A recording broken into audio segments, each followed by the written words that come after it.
అయితే ఈ పచ్చకర్పూరానికి సంబంధించి పరిహార శాస్త్రంలో కొన్ని పరిహారాలు చెప్పారు.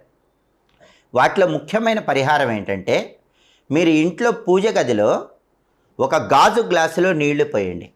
ఆ నీళ్ళలో కొద్దిగా పచ్చకర్పూరం వేయండి, చిటికెడు పసుపు కూడా వేయండి.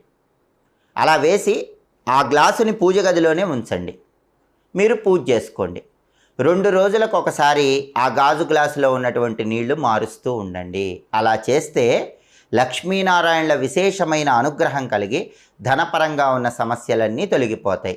గాజు గ్లాసులో నీళ్లు, చిటికెడు పసుపు, కొద్దిగా పచ్చకర్పూరం వేయాలి.